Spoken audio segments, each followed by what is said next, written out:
Yes,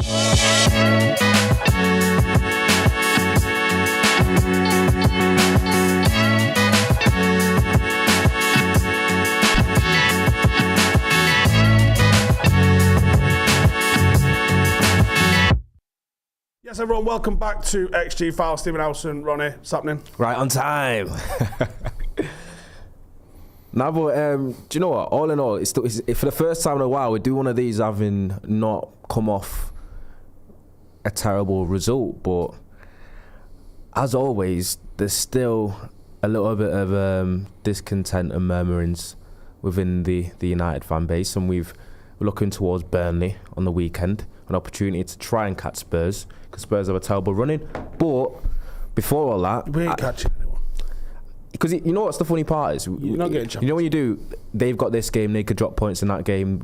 And we're forgetting that United are also going to drop points between the end of the season, and that's the whole issue. And also, I actually wanted to ask you before we talk about Rashford is, if City win this league again, do you still think the Premier League is the best league in the world?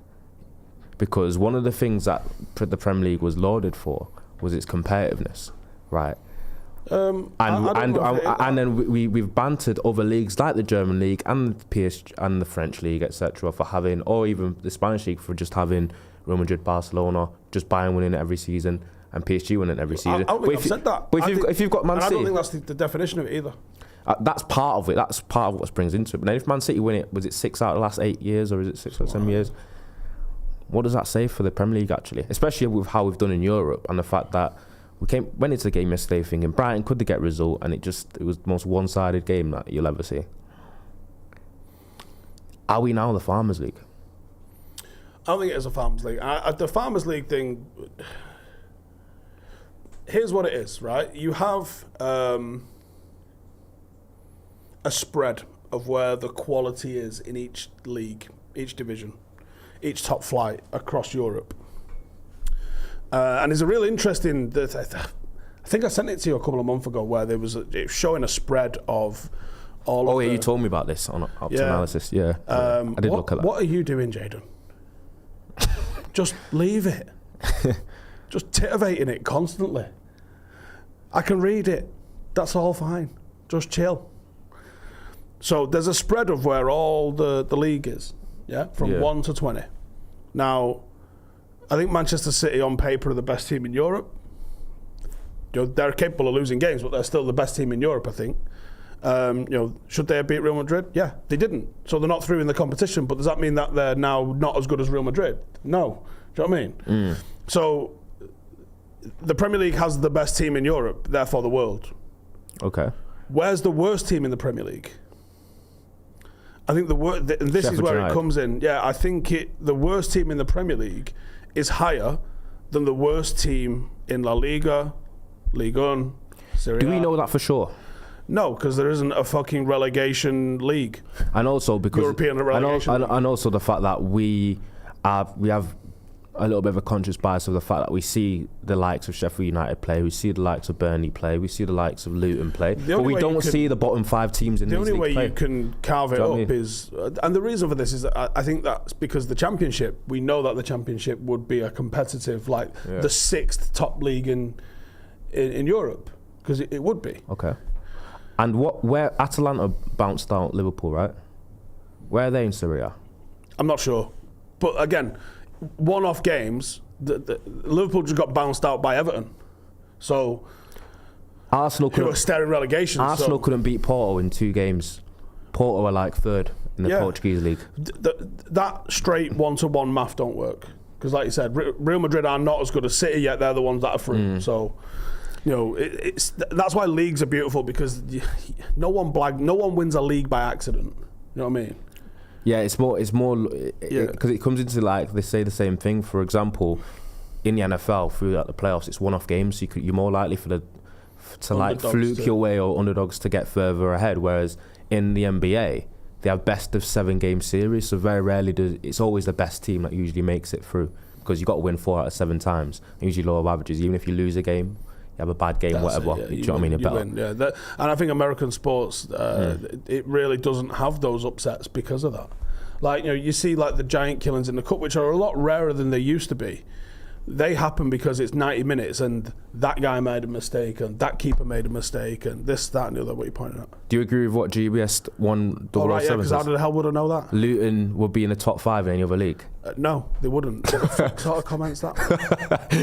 That is the most insane quote I've ever seen. No, so it's... Yeah. And do you know what? When I say the worst team in the Premier League is better than the worst team in those other leagues, it's not like by 100 points. It might be that much.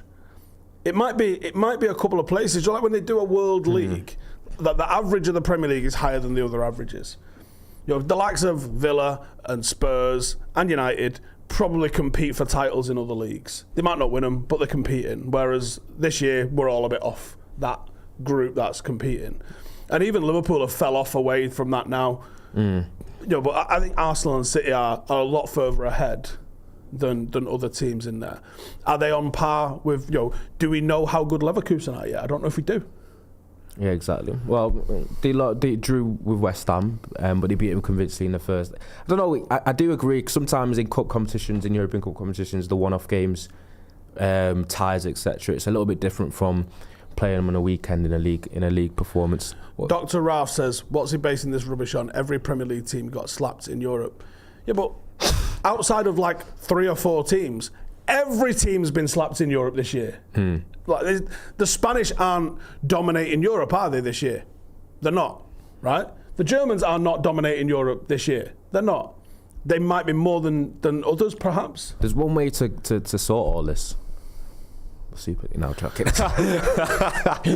Ronnie's just made the case for the Super League. I think basically the people at places like 21st Club and the Opta Supercomputer, they're the ones that are putting the data out there, and they're the ones that say, look, like I said, there's nothing in it. There's not a lot in between Real Madrid and Manchester City in the scale and the graphs that they use. It's like 2 or 3 points in terms of, like, I think City are 100, Real Madrid like 98. And then, let's say Luton was 41 or 50. Yeah?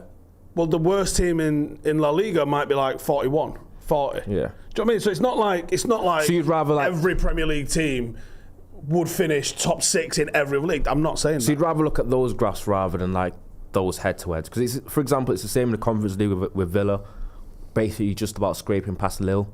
When I don't know where Lille are in the league on, but I don't think they're exactly top 2. They might be, I'm not quite sure, because I know they're a pretty decent team. It's like just sometimes when you had a few years ago when football was a lot better, and you had a really good Barcelona team, a really, really good Real Madrid team, and a really, really strong Atletico Madrid team. That Atletico Madrid team coming third probably wins every other league in the world. Apart from the Premier League? No, probably even the Premier League. This is like, what, 7 or 8 years ago? Oh, yeah. So I think it comes, I think it was at the time when Leicester won the league. Yeah, they've always got, for a team that's full of like Shazri and known for being dogged and defensive, and Simeone, they have quite a lot of quality ballers on the team. Even this season, they got bounced out by Dortmund, but if you go through their squad list, you're looking at international after international, ball after ball after ball. And that's why I thought they had a chance of winning the Champions League, but obviously it never came to fruition. But moving on from that, because I think we could touch on probably other leagues and somewhere that people can potentially go later on. The thing is, it's hypothetical as well, because like, who knows? I don't necessarily think that the Premier League is the best league, but I also don't think it's the best league because all of the best players are here. Like, how many Ballon d'Ors has the Premier League had? That might be because it's been dominated by Messi and Ronaldo of late, but the point stands. And you think, well, does playing in the Premier League and the competitiveness or so-called competitiveness of the Premier League hamper you? Because I don't know if it is as competitive as it once was. That's why you see the mad points tallies that you've seen in recent years, because it's literally not competitive. And for all the Scousers who just want to fucking gravy themselves up because they came second with loads of points at some point, like, it just shows that the teams at the bottom of the league are not as fucking strong and therefore can't compete, so you're picking up more and more wins. When United won the treble, that team was an all-time great team, like, of world football. That team sits on a pedestal, and there's maybe a handful at most of other teams that can come close to even having a conversation with that team. He got 79 points in the league. 79. Jose Mourinho's Ashley Young-led Manchester United 5 years ago, got 81 points. If you're prepared to sit with me and have the conversation that the Ashley Young-led Jose Mourinho United is better than the treble, then I'll accept that the points mean something. But no one with a fucking functioning brain is going to tell me that the Paul Pogba, Ashley Young shit show is better than fucking Keane and Scholes and Beckham and York and Cole and Stam and Schmeichel. It's just not. It just is on no fucking planet, is it? That just obviously shows that the parity's gone out of the window, innit? And that's probably come from the fact that obviously City being a corrupt institution that they are, with the financial doping that's gone on there, has probably led to what's happened now. And obviously with FFP coming on a bit later than when City first got that cash injection, Newcastle can't even get that kind of fast track success that they might have gotten if they were allowed to do the things that City were able to. And Chelsea as well. But I don't know, man. I'm hoping that City end up getting the hammer brought down on them, but I actually don't have any confidence in that happening, to be honest with you. No, I think it's going to get tied up with legals and challenges and appeals and all sorts. Even if they're not allowed to appeal, watch them. Yeah. Like, you know, the thing that City have got that's massively going against them, which massively screams guilty as well. And speaking of guilty, we'll talk about John Terry in a minute. Is the lack of appeal. Or the lack of, so not lack of appeal, the lack of cooperation. Yeah, I know. Do you know what? I'm just started laughing in my head when you said that we're going to speak about John Terry in a bit, because you don't really miss an opportunity to do that, do you? Guy's a fuckwit, innit? Do you know what I mean? But before we talk about him, we have 10 minutes in. We should talk about something that it's quite a bit of a toxic debate. It is something that divides the fan base. Probably doesn't even divide it 50-50, to be honest, at this moment in time. And it is Marcus Rashford, and a lot of the criticism that he's received this year. And now, for I don't know if it's the second, third or fourth time, he has now hit back at the people that have criticised him. And as you've probably seen on the thumbnail,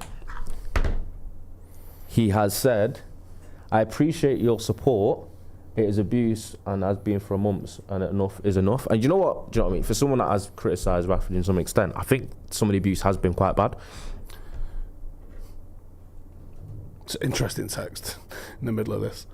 Do you know what I mean? I know, but everyone that's watched me on, whether it's Steve Channel or on Paddock, I don't pull any punches when it comes to Rashford. I don't offer any apologies for him. I say what I see, and I think 99% of the criticisms that he has received has been justified, in my opinion, for certain things, and it goes beyond his performances, but certain aspects of his game that just comes from the intangible aspects, which is his body language and how he looks.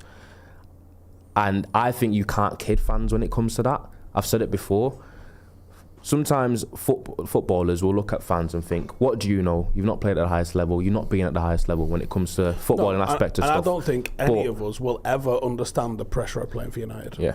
Because I don't think it's fathomable. It's true. But as well as the pressure, it's I don't know, it's a fucking, what's the word? Playing for United, you're saying we won't understand the pressure, but it's also an absolutely insane experience in terms of the words missed out, mate. But it's well, you get rewarded for it nicely. Yeah, exactly. You get a great lifestyle on the back of being a mega star for Manchester United. You get a lot of love, but the fan base is in a weird spot at a minute, because the fan base is insecure, because we've seen our rivals do bits, and we're at we're 18, 19 years deep nearly now under Glazer regime, and the fans are frustrated, and they're frustrated with it. It's like everything. It's like Joe and what's that film called? That was Going Postal. Is it Going Postal? That was the word. It was privilege. So you said that it's a massive pressure, but it's a fucking huge privilege at the same time to play for United. So it's and it's funny because obviously we get loads of guests on Vibe with Five, and you listen to Rio talk about when you play for this club, wait till you see what this is like when you go to somewhere like United. And he's like, it's different. He goes, it's just a whole other level. He's like, you thought I'm a record signing for Leeds, big club, playing in the Champions League, doing bits in Europe, signed for United, didn't have a clue. Did not have a fucking clue. And he talks about that all the time. And then I think when you push Marcus to the fore of this to talk about what he's done, where he's taken it, I think the frustration with Marcus is that he hasn't hit like back-to-back consistencies. And I'm not going to excuse him. I'm just going to state the fact that he has not hit the consistencies. He's gone like that, and then like that, and then like that, and then like that. And I think that's the frustration. You can dig into the why, and you can make your own reasons or excuses for the why, but the fact is, he's shown us the potential and then shown us really bad performances. I agree on the body language thing. Do I think Marcus doesn't care? Absolutely not. Absolutely not. I think he's quiet. And I think when he's had some grief, rather than come and show it in a way where some players might, he's gone into his shell a little bit. I think it's beyond the don't care thing. I kind of think Rashford just doesn't have the required mentality to deal with adversity, in my opinion. He strikes me as a player. I disagree, because I think he's shown adversity in his career and come back from it. I don't know. I think quite often the way he reacts is telling on the pitch, but also off it. But then it's the whole aspect of people saying, is it that he doesn't care? There could be the instance of when he's playing badly and he's in poor form, and the frustration that he probably gets from that, and then he sees the criticism that he receives, his reaction to that's not great. And I think that's him not being great in from a mentality aspect of dealing with adversity, in my opinion. And do you know, because it's hard to say that someone doesn't care, because I think that's a very, very, very harsh thing to say. But I think what United fans, what we want to see, what I want to see is, if you do care, we want you to show us that you do. And it's just doing those little extra things, because I think when things aren't going for you on a pitch and you're not playing well or you're not scoring goals, there is so many other things that you can do on a football pitch to almost balance that out and equalise it, and he doesn't do that. I'll throw an example. Someone that is almost as equally criticised as Rashford is, in Bruno Fernandes. Now, the one thing I think you can say, yeah, but Maguire's different. The one thing I think you can say is, with Bruno, there's no question that he cares. Yeah, I think that's the thing. Bruno has played for the majority of this season. He's not been as good as he has been in recent years, while still being decent. Still being the best goal-scoring midfielder in the country. But there's no. But you can never, ever, ever, ever criticise Bruno's commitment and his work rate. And the thing is, that behind the scenes, his and Rashford's work rate and commitment might be equal, and they might dig each other out in the same way behind the scenes. But because one's a quieter personality, he doesn't get it. Yeah. And here's the thing: people are going to say all sorts of shit in the comments. There was a guy said before, fucking, for every goal Rashford scored, he's conceded 5 for us. And I was like, well, that's just nonsense, because United haven't conceded 655 goals in the last fucking 8 years or whatever it is. So that's a load of old bollocks. It feels like we have, but we've not.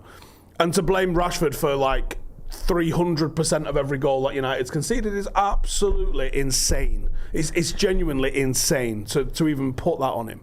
Has he been poor this year? Yeah. Like, have I criticised performance? Yeah. Like, I could even go and say, like, yeah, his body language at times has not looked like the kid I saw coming through the ranks in the academy. That was just like, I remember writing an article in 2015, and I said I love the intensity that he plays with. And that intensity led him to having quite poor finishing, actually. They would get into 1v1 positions all the time. And this, he hasn't really grown out of this. He fucking smashes the ball rather than passing it. Like, you couldn't compare two different finishers with Tony Marshall and Rashford. Tony Marshall is a pass accurate into the cheek, whereas Rashford was fucking batter it like it owes you money. Like, and he would put the ball over the bar quite a lot in the academy. But I said, I can't hate the intensity. There's no such thing as a 50-50 with him, because he presses everything, he gets after everything. And you can see a lot of those traits in him still playing now. But he does feel like he's come away from pressing as much as he is. Now, you was a left winger in an academy. Obviously didn't make the first team, but you do know that sometimes players are told, I don't want you doing defensive work because I want you fresh for the counter. And I think sometimes that could be something that Marcus is getting told, to not press. The only players that are able to get that luxury are the ones that have a ridiculous output. So could it be on the back of him scoring 30 last season that we started this season, he was like, you stay high, don't want you pressing? No, then as the season's gone on and he's not actually fucking scored any goals, that's become an issue. I don't think you can have that passengers at the top level anymore, especially when you're trying to achieve big things. And also, does fuck all. Mo Salah does nothing off the ball. But as I said, his output being generational that's basically justifies it. So but Rashford's doesn't. Last year, Rashford's output was generational for 2/3 of the season. Correct, but it was. So I wonder if Ten Hag went, right, okay, to get the best out of him, I need to take all defensive responsibility off him, and he allowed him to maybe cheat and stay high. And maybe that carried into the poor form at the back end of this season, and it's gone through the poor form this season. I'm not having that. I don't think that's... I think in Ten Hag system... I don't know if it is, but you can't say it's not a possibility, because it is. But I don't know... When I'm watching him play, I don't see someone that's just cheating. I see someone that's cheating his teammates more than anything else, rather than... It's like... Because we're not talking about like little things where he's let a runner run off him. Some of the lack of work rate and the laziness that he has shown and the poor body language has been so flagrant and blatant that it goes beyond the fact of the manager just going, oh, he can cheat upfield a little bit. I don't think it is a bit of that.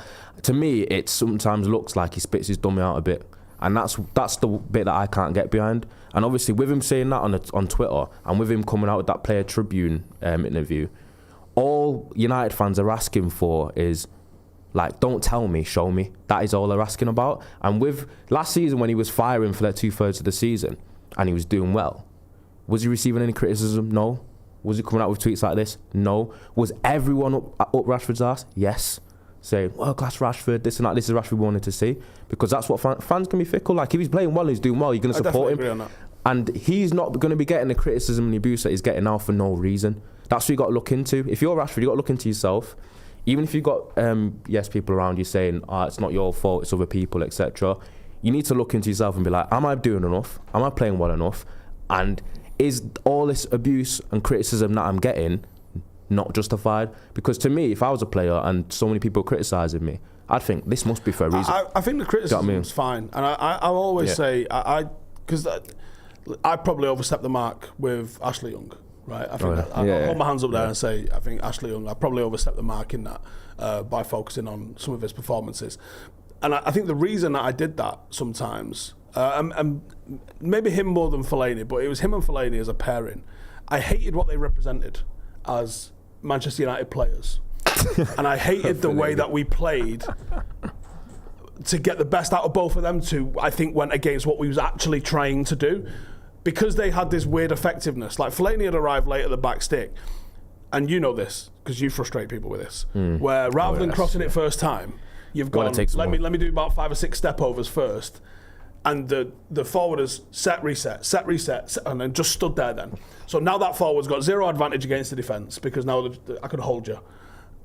And he's boshed one into the back post. But Fellaini, because he's so good in the air, has managed to make something out of what is a really poor decision. And then you'd go, I thought Young was shit. And people are like, but he got an assist. And be like, but he didn't play well. Like, we have players in our team, I'm not going to name names, but we have players in our team that can produce goals, produce assists. But I think we both agree don't play well. Does that make sense to people? Yeah. We agree. I don't want to put people on blast out on it, but like, we have players in our team that you come away and go, he got a goal, he got an assist. Did he play well though? Like, Ronaldo's goal return this season, honestly, should be looking at maybe being a reserve player. Fucking 3 and 20, but I've been really happy with. 4 actually. Don't rob me 1 goal. When did you score that? I thought it was 3, and then Dave showed me it was 4. Is it one in the cup? You got one in the cup? I think it's the it's cup. So all right, but I've been really happy with Ronnie's defensive contribution. His ball retention's real good. If anything, it's too good because I'd rather him take more risks and lose the ball. But like, I think he plays well. He helps facilitate what I'm trying to do as a whole and a team. And I think when I look at what's going on with United at the moment, I don't think Rashford is pushing the team forward. There was a bit of a disappointing sort of thing with him and Højlund. They looked like there was a bit of competition early doors. They said they were working on stuff together. I think so far they've produced no goals, no assists for each other. That's not good. Yeah. And I think, maybe if... I don't know who said this. It could be a Roy Keane thing. I don't fucking know. But when you go, look, it ain't happening for me today. Miles just going to come off the pitch as the hardest worker. Yeah, that's what I'm saying. Because it's funny hearing some of your stuff keep saying, because you're that person with that type of mentality. That's what you'd want from your players, and I know your mindset, and that's what you'd think. You'd think you're the type of person who would think if a player's playing poorly or not doing a thing, the least that they should do is to come off the pitch thinking I gave everything. And to me, because you talked about the pressure, but then it's the pressure that you've kind of worked all your life for. Do you know what I mean? Because Rashford hasn't gotten to being a professional footballer with a number 10 shirt at the start of United by accident. He's had to work for it. Do you know what I mean? So it's like, if you go look at some of the goals and highlights of Marcus Rashford, it's fucking sensational. Yeah. It genuinely is. But that's the thing. So I think now, he's got to look into himself and think, look at all that I did to get here. Everything's seemingly against me, and I'm getting all this criticism. I think there's the fine line between criticism and abuse. I do. He's getting fair criticism, which is fair, but he's also getting abuse because, I mean, Twitter's a fucking cesspit, and I would argue that 99% of all the abuse comes from there. Shit. Doesn't really get too much in the ground, I don't think. It started to creep in there, but let's be real with ourselves. It's Twitter, isn't it? Yeah, Twitter's bad. Twitter is bad. Do you know what I mean? But and also the issue is like, you can't just go off Twitter. But I'm hearing it's kind of seeped into Old Trafford and the crowd as well. And there was a bit of stuff towards him at Wembley. But I just think United are in a poor situation. Fans are frustrated, and the way that he is performing, he's almost bringing on a lot of his criticism on himself, in my opinion. Do you know what I mean? It's like, I feel like the way he's come out sometimes, it's almost like he's trying to disregard anything to do with his performance, and he's just seeing all the criticism he's getting as being unjustified, and that's my problem. I feel like if he came out and was like, oh, I don't think I'm playing that well, I'm not playing my best, I want to do better, but I think some of the abuse and criticism is going too far, that's different. But when he comes out and says something, it's just a complete disregard for anything that people are saying towards him, and that's the kind of thing that I've got an issue with. I mean, that statement this morning, I'm going to get into some of these super chats in a sec. The statement this morning has just fucking stuck a big wooden spoon in the hornet's nest. Like, yeah, I cringed I've gone a bit. on Twitter this morning, yeah. and it's like people I don't even follow are being suggested into me, and it's literally just abuse. Like actual abuse. And it's funny because they're abusing him, saying that he don't even get abuse, what's he on about? And yeah, I think criticism is fine, and I think criticising, like I criticise Maguire, and people are going, like Joe did it yesterday, Maguire's playing good, and I go, no he's not, and here's why. And like, we spot it all the time, the guy plays passes behind people, you can't move forward. I think he's playing solid.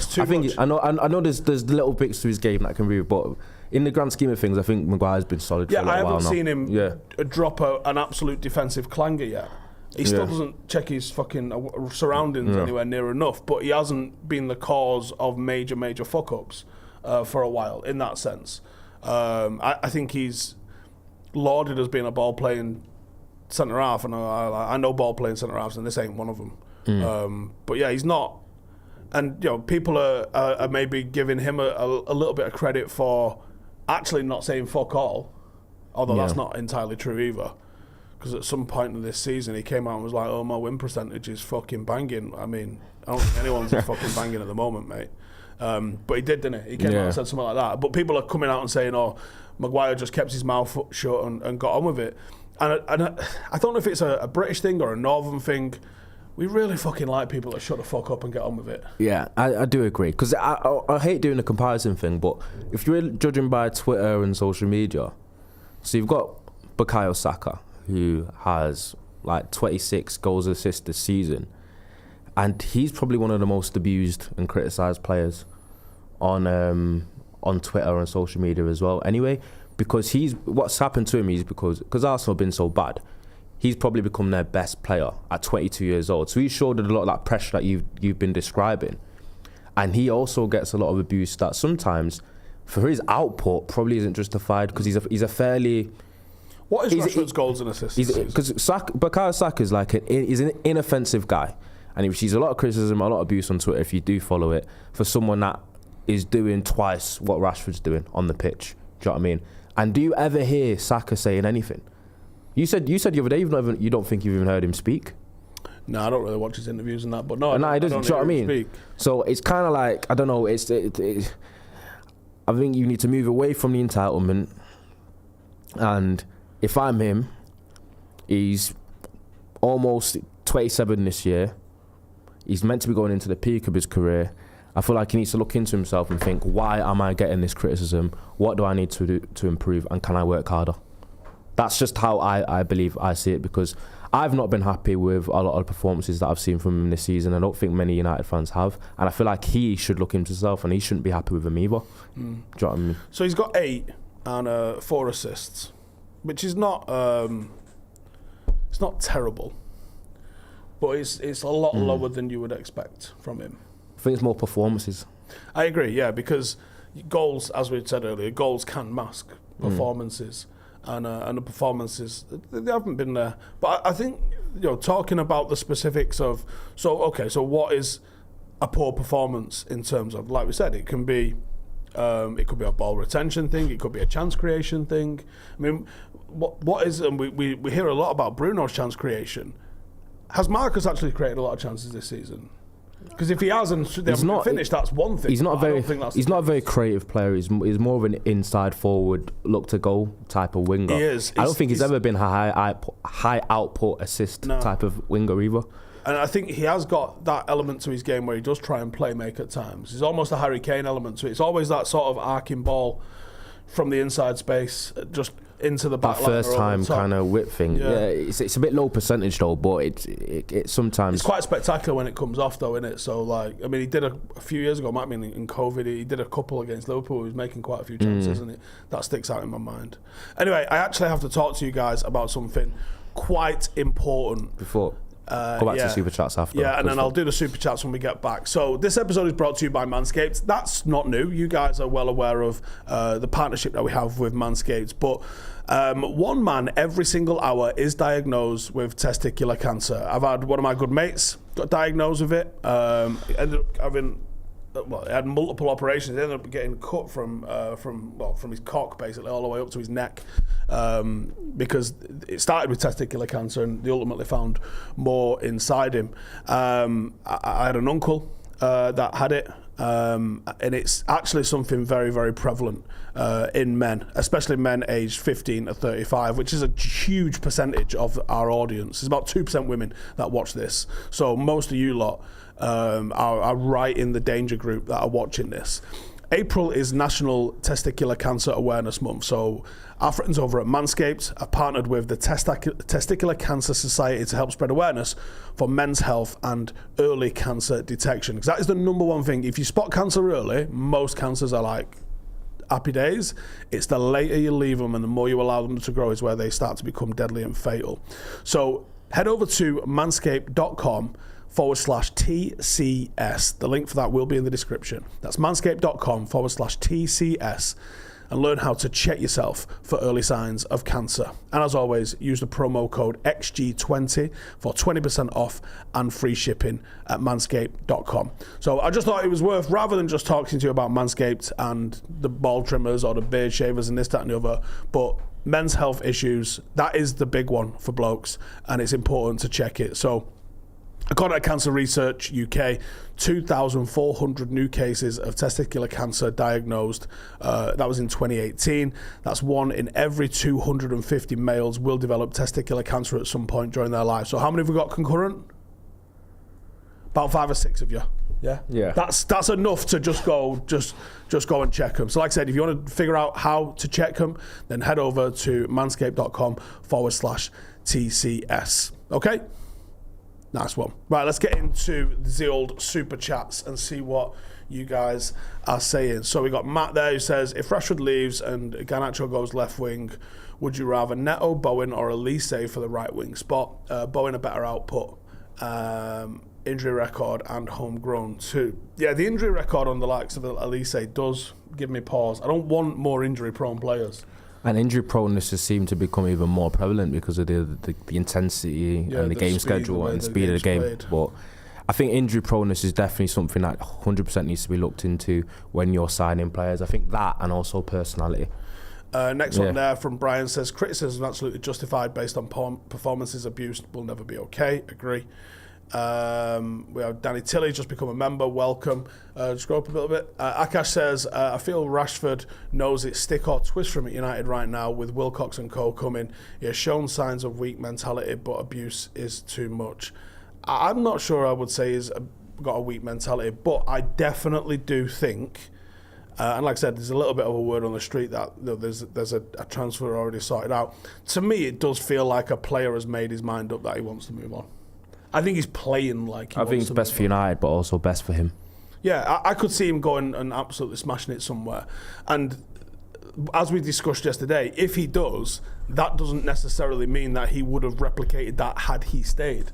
It might be the change of environment, it might be the change of friends, it might be the change of scenery, it might be all of the different intangibles that have made it better. And allow him to focus on football again and maybe get the spark back, because we've all had times in our life where the spark goes. Yep. And sometimes you have to go and find it elsewhere. Gavin with a super chat says, Steve recently read Sir Alex Ferguson book again. It's a belter. He said he mentions that he told CR7 to slow down his stride when looking to shoot, and that led to Ballon d'Or season. Marcus needs to do that when through, in my opinion. Yeah, I don't think Rashford has quite a big back lift though. He has quite a small back lift anyway. So I don't know if he has that problem. To be honest, it is a similar sort of stride to Cristiano. Because ball striking is probably Rashford's best attribute, if I'm honest. Oh, you say hard. You'd say it'd be his dribbling, but I feel like his dribbling's tailed off a little bit in the past 18 months or so. So I reckon it's probably his ball striking. I don't think he's got that issue. Alex Bailey with a super chat says, no player deserves abuse from any club for any reason. From any club for any reason? I don't know about that. Unless you're Anthony. Oh, no, I'm joking. I'm happy to abuse Luis Suarez, I'm going to be honest with you. Oh, yeah. And John Terry. We'll get into him. What's he ringing for? I don't know for him for a minute. Yeah, John Terry can have it. SK says, 3 areas of critique. Football IQ, variety of attack. I'd agree with that, actually. Tracking back, intensity, leadership, effect on the team. Leadership's an interesting one because there are more than one ways to lead. United went from Brian Robson to Steve Bruce to Erik Cantona to Roy Keane. Yeah. Oh my God, was there some variety in the types of leadership that was. And then you had Gary Neville, obviously very busy, very intense, not going to be the same style of leader Roy Keane was, ever. And then you had Nemanja, and then obviously it's all gone all over the show since Sir Alex left. But yeah. Next one, please. Let's scroll up a touch. Joshua says, I'd rather keep him, but he's 27 in October, so him and the club have got to think what's best for him going into supposed prime years. He's rang 3 times. One second, we should answer this. Which, you know what's interesting about the Rashford thing, though, is we can get Rashford's someone that, one of the people on the team that we can command a heavy transfer fee for. And then if we were to recoup about 70, 80 million, 60 million, you'd be surprised the amount that you probably can get for him. Then I think United are able to recoup that money for players that are probably able to give United a better, consistent performance. And I think the footballing world now is full of enough talented young wingers or up-and-coming wingers or inside forwards that I believe United are able to go out there, if they're smart with their scouting, to get a player for like 25, 30 million, even 35 million, which is half the money that you'd probably receive from Marcus Rashford, that can probably match his output and match his performance levels, in my opinion. So I think cutting ties is best, in my opinion. I think he'll be quite sellable as well. He's not had that long on his new contract, if I'm right. He basically balled out last season and signed it for a new contract, right, so, is what people might. Right, so he's going to be about as high as it's ever going to be. So I think, United have got FFP right on our backs. So if a club bids 70, 80 million, would you? 80, yes, 70, no. Okay. That 10 million means a lot to you. I mean, fucking hell. I think it's better than Anthony. I think it'll be pure profit as well. Yeah. But Anthony's probably the worst signing in Premier League. He's probably top 5 worst signings in Premier League history, though. I'd say Anthony, and that's not an exaggeration. Ash asked yesterday, is he the worst? And you might make a case that he's the worst. Honest to God. It's hard because of the dough involved. He was bad against Sheffield United as well. I mean, he's not as bad a player as Ali Dia, but for the money involved... Yeah, insane. Like if you spend over 80, 90 million, you're expecting out of the box world class, ready to just fucking dominate. Like if I'm a club chairman or a sporting director or something like that, and I bring in a player and he cost me 80, 90 million, I want to be going, watch. I can't wait to put a shirt on him. I want an 80, 90 million pound player should be winning games on their fucking own. They shouldn't just be they shouldn't be doing what Jack Grealish is doing at City. Yeah. They should be doing what Kevin De Bruyne is doing at City, what Rodri is doing at City. That's 80, 90, 100 million pound player. That's that. I think Grealish has been changed though by going to City, by playing that kind of robotic system that City playing. I think that's changed him. The issue with Grealish is he's a bit of a maverick. He needs to be like the best player on the team, where he's able to basically go around the pitch doing what he wants. I think that's when he plays best. I still think that Grealish probably, if he moved to a different team, he'd play much better, in my opinion. But also, there's 2 more super chats I don't think we have read. Prendo says 300k a week and made more statements than great moments. Apna says Rash is inconsistent at worst, but he's definitely surrounded by or is immature to focus on the abuse, the symptom, not the performance, the cause.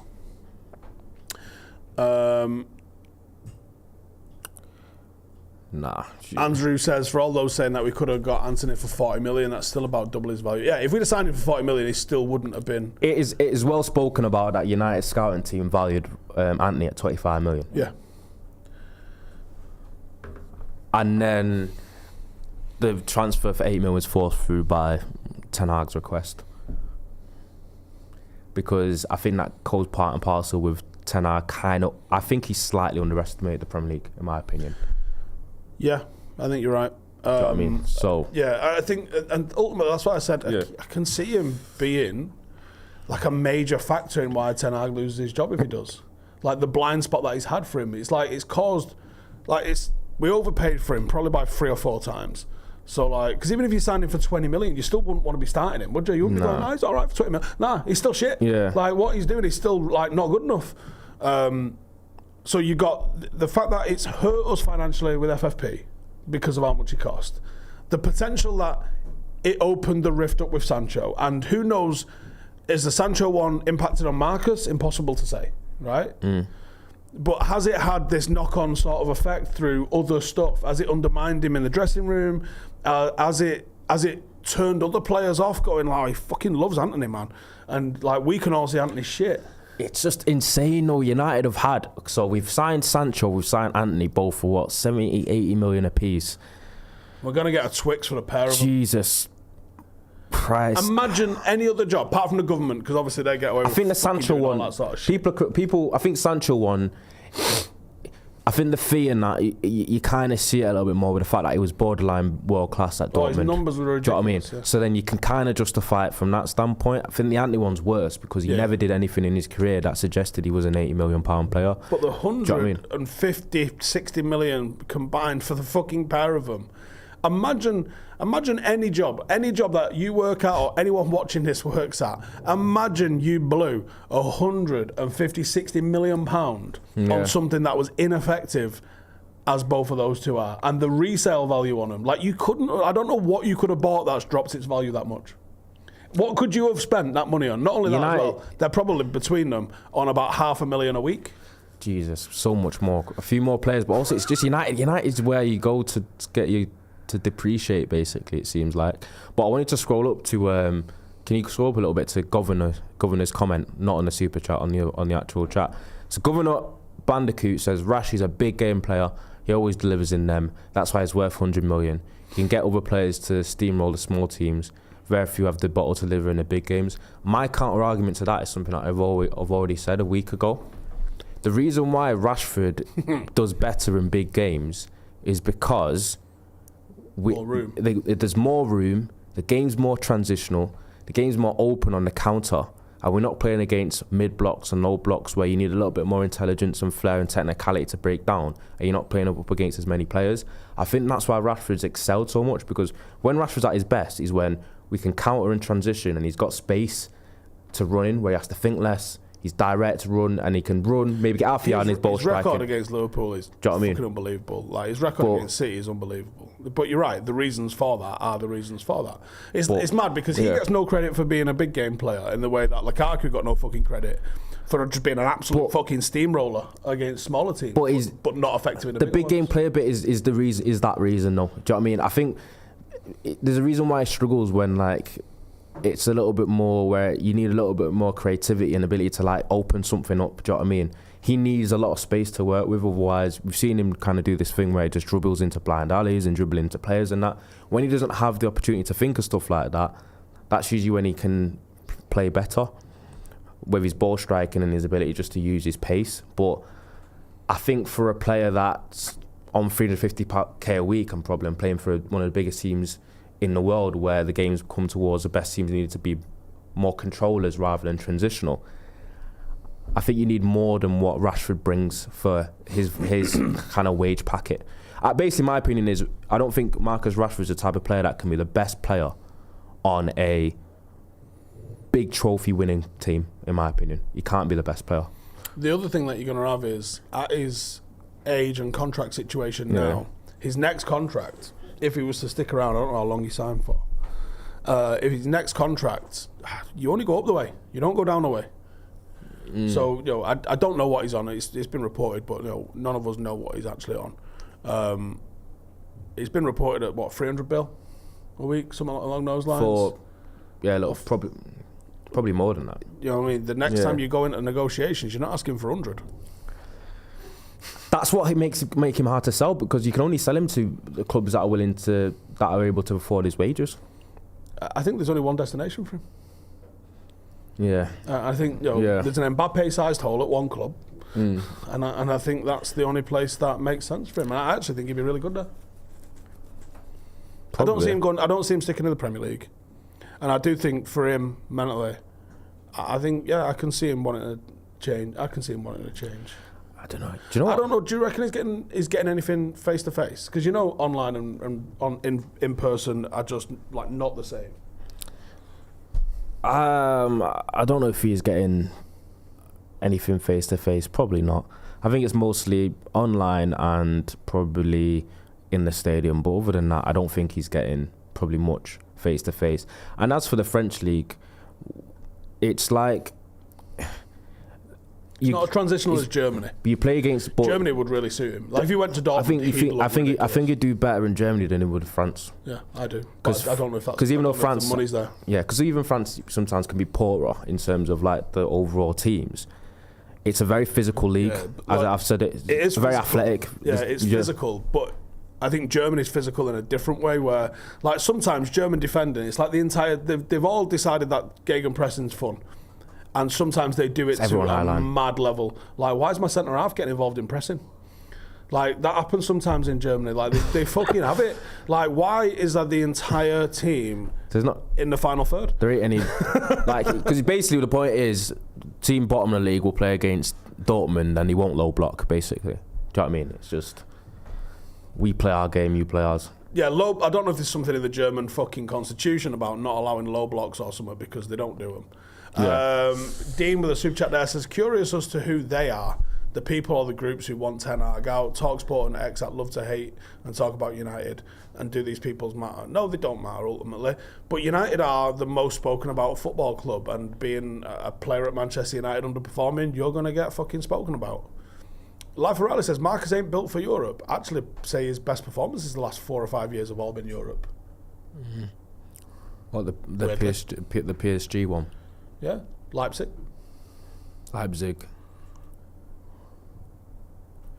Yeah, you can see you can see the type of game states that suit Rashford the most. Anyway, Andrew says PSG move doesn't work for me. Surely every team low blocks when they play against PSG. You're not watching PSG. Like, it will amaze you the space that Mbappe gets. Like, it's unfathomable the space that Mbappe gets. when he gets on the ball. There's more low blocks in that league, though. I've definitely seen PSG games where they low block a bit more, but it's just that the teams have the ability really to like kind of keep them out, and that usually doesn't happen. And to be fair, PSG getting a lot more competitive matches in their league than like sometimes I like to Bayern do when they're in the German league, when it's like or the German Cup when they literally got who's this is like the local fucking high school in Munster are playing. The PSG don't really get beat in a league on at all, but some of the games are tight. Do you know what I mean? They'll be playing against like teams. I could see Barcelona signing him as well, actually, because Barcelona will sign fucking anyone at any point. Can you afford him? Does it matter? Do you think that's a question that's ever been asked in the Barcelona boardroom? Genuinely, like, can we? Has anyone? I think that's the whole issue with Barcelona. Is like no one's ever said that in the Barcelona dressing room. They've gone, Marcus Rashford would sell shirts, and they go, yes, he would. We'll deal with it later. Yeah, they'd be like, it's mad for a fan-owned club where the directors are. This is mental to me, right? But Barcelona, all of the directors are on the chopping block for their debt. They're $1 billion with a B in debt. And so if anyone goes, actually, I'm calling that debt in, all the directors of Barcelona need to go to the cash machine and draw out, well, between them, $1 billion. So it's actually more than that. It's like 1.2 billion now. The thing that's going to save him is the La Masia. They got enough. La Masia is a myth, and they've got is it really? Nothing to sell. They've just produced like Kabasi and Yamal, who look like they're going to be mainstays. And then Pedri and that prior to that, and then obviously you had the Xavi, Iniesta, Fabregas, Piqué, Messi. Gavi. Before that, nothing for 30 years of note. La Masia, Guardiola was the one before that. Outside of that academy is a fucking myth. It's a great thread that we should have a look at, actually, which details not just that their academy is a myth, but also that they have consistently... you go back into Barcelona's history. I mean, if you had to do an all-time 11 Barcelona, by the way, that is bonkers. But when you look at, like, they broke all sorts of records for Johan Cruyff.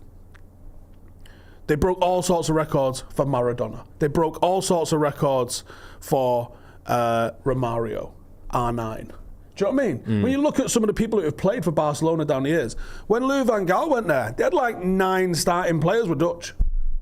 There was not a La Masia team. But now I'm talking compared to United, where we've had one from 1930. I'm on about now though. In the time they've got a financial situation going on, they're literal. It ain't gonna save them. Their 16's full of. Their 16's literally. They've got a 17-year-old, 16-year-old starting week in week out, and they've got like 4 academy players on the bench that are producing as well. Yeah, and there's some good players in the academy right now. Right now there is, but it ain't gonna save them because their expenses are over $1 billion a year. Their income, so you think their income's over $1 billion a year? Okay, bonus. But their expenses are over $1 billion a year, and they've sold off all of the right. So like, even if like they got the TV money coming in, well, they sold 25% of that 4 years ago or 3 years ago. So they're only getting 75% of what they should get. My way of saying saving them is the fact that they've literally got a ready-made £200 million future £200 million player on their right wing from La Masia. They still have this overwhelming. They're like crackheads, mate. They got to go buy some shit. But it means they'll have less debt than they might have $1 million. They might have £1 billion in debt or whatever that they do have. But I'm just saying that they can end up. They have enough quality seemingly right now in La Masia where they can have a couple of windows of not really buying really anyone because they can push their academy talent, and that's what La Masia is for. Good in theory. I don't think that's going to be in practice because they're just consistently. I mean, look, how did no one pull them up on like the Dembele transfer and stuff like that, or the Coutinho transfer? Just absolutely. Are you going to use a single at all, Jaden? He's been on the wide for about half an hour. They're just throwing money out of the window like an absolute madness. Anyway, they got no more levers to sell. They ain't even got any levers.